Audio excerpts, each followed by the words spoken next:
working with all sorts of different students, and we think our program represents the real Air Force because we don't just have Caucasians, we don't just have African Americans, we have people from every different walk of life and financial status, and I think the cadets get a lot out of that in their leadership training. Very good. And you know, Cadet Johnson, she mentioned leadership training. Yes, sir. What are some of the things that you went through in terms of the first 3 years that you were involved in this, in terms of leading toward you being the highest ranking cadet in the attachment? I mean, what were some of the things that were important to you and impressed upon you at that time? One thing that's very important, I always stress towards my AS100s and 200s who are freshmen and sophomores are, always step out and take the lead.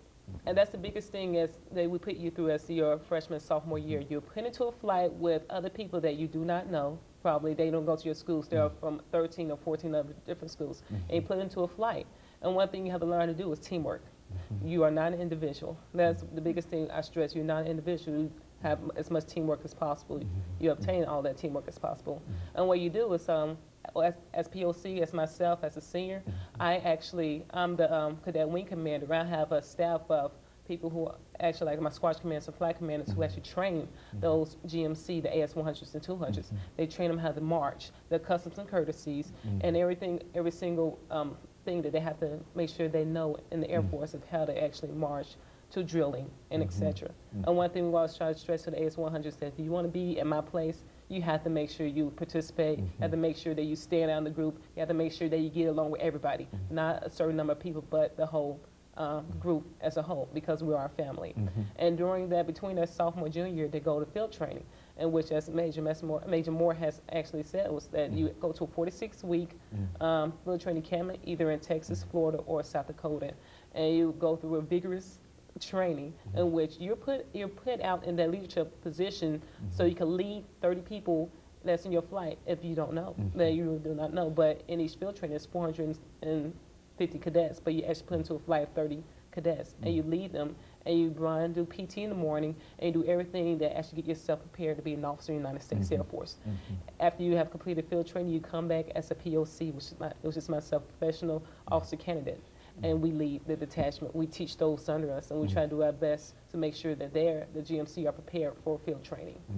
And and as myself, I became the wing commander by making sure that I do my best, make sure that I stand out, make sure that I help those under me, make sure I actually ask for help.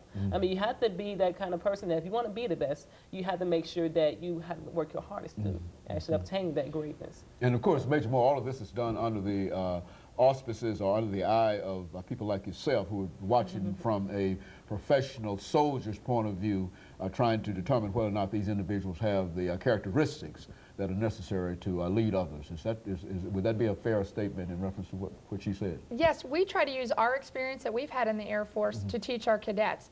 We have 4 officers and 2 enlisted members, and we all have varied careers. Not all of us have been through ROTC. One of our staff members, Major Moore, was an officer, went to officer training school. So he's had a different perspective. So we use our experiences to make sure the cadets are treating each other right.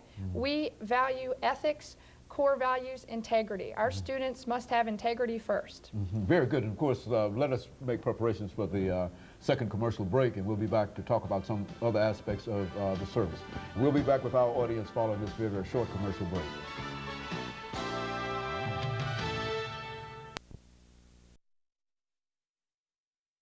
We're talking to